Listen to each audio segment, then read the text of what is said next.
That's the sound of Eric Burdon as it was for how long ago, Eric? Quite a while ago. 3 years ago. Introducing Eric Burdon of the Animals, playing this week at the Cave in downtown Vancouver, and judging by the show last night, a heck of a week it's going to be. Eric, it's been, 12 months now since you had the new group? Yeah, we've been, the new group's been formed for just over a year now. What has happened in that year that has fulfilled any of your dreams? Well, I'm just about to do it, I think, I hope. I'm going to try and make a full-length documentary film. And the film will just say that what I believe about music, that music is the greatest communicator that there is. And I think that will fulfill what I want to do, Well, during the next hour, at least between now and 8 o'clock, we're going to play some of the Eric Burdon songs, the Animal songs that made the Animals famous, and the stuff now that is branching out and making the show at the Cave the most fantastic show that the Cave has ever seen. When you disbanded the original Animals group, what was the intention? What did you immediately aim for? Just to make more personal music, The trouble was with the old Animals is that we got into a rut, and every record we released went to a certain place in the charts. And although I was making money, I got kind of dissatisfied with the fact that I was just in one rut, So we broke the group up and reformed, and immediately we got a different reaction. In fact, the reaction we got was that the first record we made bombed and died a death. But it didn't make any difference, really, because at least we were getting a positive reaction. And in the United States, we got an even better reaction because we started to associate ourselves with what was then called the hippie movement. And we started to play gigs like the Film Auditorium in San Francisco. And that was, for us, really saying something and going places where we wanted to be. How about the hippie movement generally? Do you still associate with the people that still consider themselves hippies, or does the word hippie not mean anything anymore? The word hippie will always mean something, as far as there's been hippies for hundreds and hundreds of years. And in these last few generations, particularly in San Francisco, there's always been a hip movement. Before the movement as it is today, 10, 20 years ago, there was Jack Kerouac and Ginsberg. In fact, Ginsberg is still here. He's still freaking out with us. He's been there for 20 years.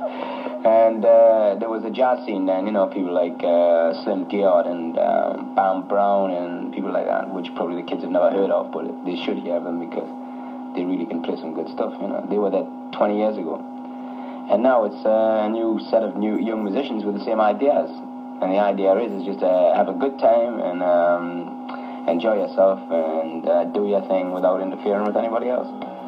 Talking about good times and then doing things without interference. Help Me Girl, Eric's first record, was it, after you left the old Animals? Yeah. A solo artist, folks. Okay, here we go. Girl, have you ever been hungry? So hungry that you had to ride. Well, I got that feeling, that fighting, gnawing deep inside. This record group and decided to get people like Vic Briggs and, well, you tell them the story from there. Yeah, Vic Briggs, John Wheeler, Barry Jenkins, and Daniel the Lion McCulloch. The Lion? Yeah, Daniel the Lion. Okay. And they joined us just over a year ago. Barry was with us for 9 months previous to that when John Steele left the original group. So, we had 2 generations of Animals, and Barry is part of the second generation. Oh. It's very complex, isn't it? Yes, dearly beloved, we are gathered here today. Evolution, folks, evolution.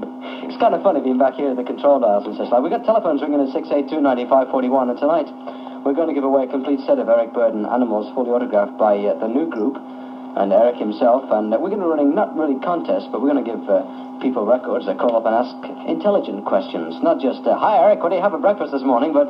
How many eggs? There you go, but sort of questions that might bring out some of the Eric Burdon that people in Vancouver don't know yet. That's 682-9541. Here is a second jingles as well. It's not easy. After the first album that the new Animals did, talk about it, Eric. No, actually, this was an album that I cut in New York with studio musicians, which was in the transition period of the group's breaking up. I don't mind if you prove me wrong, I really don't. No, that's okay, that's okay. And, well, you see, it's got horns on it and things, and tenors and things like that, and none of the group, except with the exception of Mr. Briggs, has ventured into playing horns, and even he plays it out of tune and things. But still, this was made with Benny Golson's orchestra in New York, and it's a nice ballad. It was written by someone whose name slips me at the moment. But it means a lot to me because I just got married, you see. And it says, it's not easy loving you, but it's worse without you, and that means a lot to me. Great. Eric's more private life, Angie is your wife's name, and you've been married since last August. Yeah. I always remember a telegram, you know, congratulations and more flower power to you, or something like that. Yeah, right. That was beautiful. I just had a phone call. It's maybe typical of the phone calls we're getting about you, Eric, and they're sort of asking about the dedications on the Winds of Change album. You know, how do these fit in? Particularly, you know, people think, is Mick Jagger really his brother? Or when did he take lessons from George Harrison, you know? Yeah.